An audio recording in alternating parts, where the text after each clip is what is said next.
નમસ્કાર દર્શક મિત્રો, બ્રેકિંગ ન્યૂઝમાં આપનું હાર્દિક સ્વાગત છે. આપ જોઈ રહ્યા છો ગુજરાત ન્યૂઝ 24. શ્રીમદ ભગવદ્ ગીતા જયંતિની ઉજવણી શ્લોક પઠન સ્પર્ધા ભારત વિકાસ પરિષદ પાટણ દ્વારા.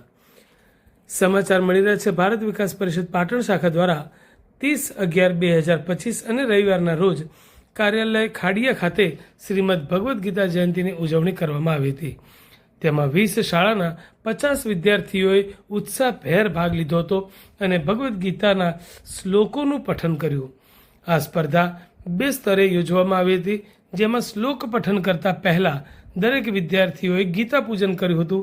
પ્રથમ કેટેગરીમાં ધોરણ 2 થી 5ના વિદ્યાર્થીઓમાં પ્રથમ નંબર સરસ્વતી શિશુ મંદિર પ્રાથમિક શાળાના પટેલ નક્ષ રવિકુમાર, દ્વિતીય નંબરે Bhagwati international public school Shah Dhvanit Dhavalkumar, તૃતીય નંબરે હાજીપુરા પ્રાથમિક શાળાની વિદ્યાર્થીની પ્રજાપતિ નવ્યા સંજયકુમાર વિજેતા બન્યા હતા.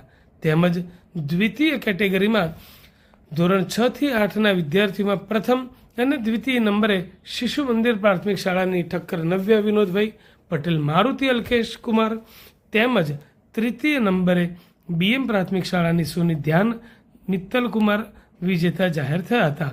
સર્વે વિજેતાઓને શિલ્ડ આપીને સન્માનિત કરવામાં આવ્યા હતા. તદ ઉપરાંત ભાગ લેનાર દરેક સ્પર્ધકોને આશ્વાસન ઇનામ આપી પ્રોત્સાહિત કરાયા હતા. આ કાર્યક્રમમાં નિર્ણાયક તરીકે ડૉક્ટર મનોજ પ્રજાપતિ અને ડૉક્ટર ઈશિતા ઠક્કરે સેવાઓ આપી હતી. સંસ્કાર કાર્યક્રમના સંયોજક શ્રી કમલેશભાઈ સ્વામીએ કાર્યક્રમને સફળ બનાવવા માટે ખૂબ જ જહેમત ઉઠાવી હતી. કાર્યક્રમના મુખ્ય મહેમાન રાજુભાઈ ઠક્કરે આ પ્રવૃત્તિને બિરદાવી હતી. આજના કાર્યક્રમના પ્રમુખ તરીકે ડૉક્ટર વિમલેશ ખમારે આવકાર પ્રવચનની સાથે ગીતાનું મહાત્મ્ય સમજાવ્યું હતું. સમગ્ર કાર્યક્રમનું સફળ સંચાલન મમતાબેન ગાંધી અને જીતુભાઈ પટેલ દ્વારા કરવામાં આવ્યું હતું.